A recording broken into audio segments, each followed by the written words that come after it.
Welcome back to another video. My name is Kyle. I am a full-time options trader and founder of Opinicus, the premier options trading community. Today we're going to be doing a trade recap in DocuSign, ticker symbol DOCU. This was a post-earnings trade, gap down play. Let's go ahead and jump right into the charts. Okay, looking at DOCU. Always like to start on the daily chart. If you've been watching a few of these reviews, always like to get a look at the daily because this provides the best context for the setup that we're trading. And we always start on the 1 year. So looking at the 1 year here, all we can see is that this stock is pretty much coming off of a big downtrend. You can tell by the slope of the 200 MA here, this thing just put in probably a massive gap down, big move lower, and now it's just starting to base.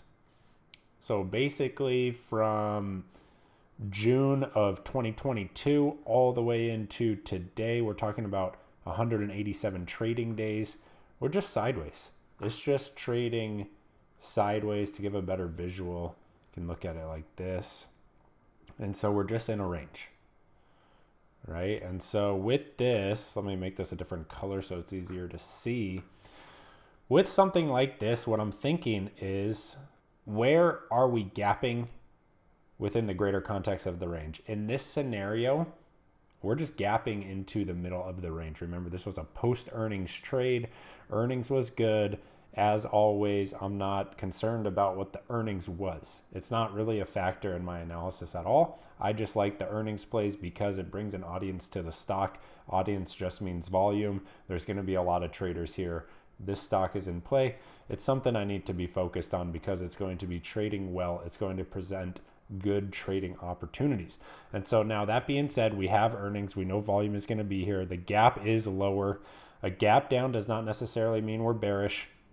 And so what I'm looking at is, where can I get a sense of what this stock is going to do based on location within the range. Now, the fact that it's in the middle of the range means this is not a high conviction play. I'm going to be coming into this trade with no bias at all. And that's kind of what we listed here. Fresh news, as always, this is the pre-market prep from the Traders Think Tank, posted every morning. If you are an options trader, you need to be in the Traders Think Tank. And so here we have fresh news, DOCU, no bias. That means I'm going to primarily be focused on the idea that was posted, but I'll be watching a pivot point, and if it flips and puts in a counter idea to what I posted on the notes, I may take the counter trade. So in this case, it was watch for weakness in a no bias trade that I have here in the notes. If it showed strength above 58 or 60, I may take that trade long. So this is kind of the purpose of the no bias. You'll see other ideas in the list here. Bull bias, GE, I'm not going to short that today, only long. JPM, bear bias, I'm not going to long JPM today.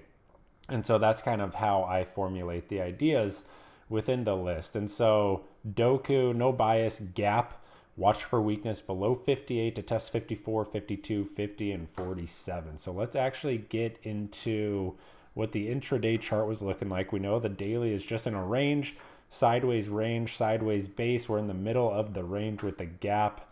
So looking at the pre-market action, basically what I'm thinking here is, okay, we're just kind of oscillating sideways between 58 and 54. Let me see if I have any reference points in the near term.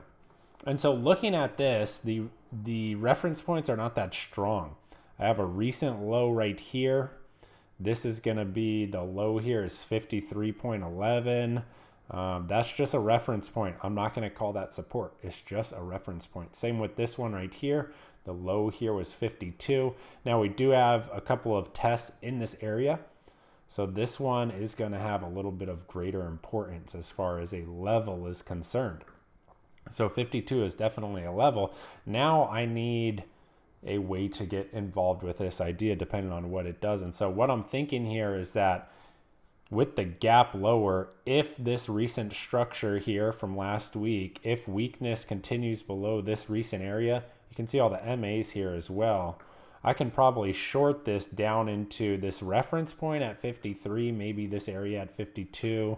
And if it's really weak, we could take it into 50. That's gonna serve as a psychological level here. And so let's look at what actually happened intraday. It doesn't always unfold how we want it to. That was kind of the case with the Doku. Ideally, what I'm going to be thinking at the open here is I'd like a bounce into 58 that rejects. Puts in a nice shooting star candle, something like that, something with a tall wick, kind of like this candle that we have right here. But ideally, I want to see that up at 58 at my trigger level, because then I have a real structure on the higher time frames to set risk against. Taking a trade within this is a little bit of higher risk. It's a low probability play for me simply because I don't have a key level to trade against. I'm already at some of those lower targets. And so with that in mind, it's like additional caution is needed in this trade. And as always on the no bias posted ideas, I'm not going to be trading the direct open. In some of these trade recaps, I'm trading the first minute, sometimes the first 2 minutes in a no bias posted play. Again, this was no bias. I have what is known as a 2-minute rule. Basically, I want the first 2 candles to close, the first 2 1-minute candles to close. Basically, that's just letting the dust settle. I can get a good sense as to what's happening with price action, and it makes sure that I'm not going to be caught offsides in a big way. And so what we see here is that this stock opened and immediately it's showing weakness. Now, after the second minute candle closes, do you think I'm going to be shorting right here, a new low right into our posted PT2? Absolutely not. That's a chase. This stock from the session highs has already gone 4.5%. So what I need is some type of structure. It gave that structure via a bounce. And what we have here again is that kind of shooting star candle. What this tells me is that the buying pressure that was from the bounce off of the 52 area is exhausted. So I let this candle close and then I look to short in this area.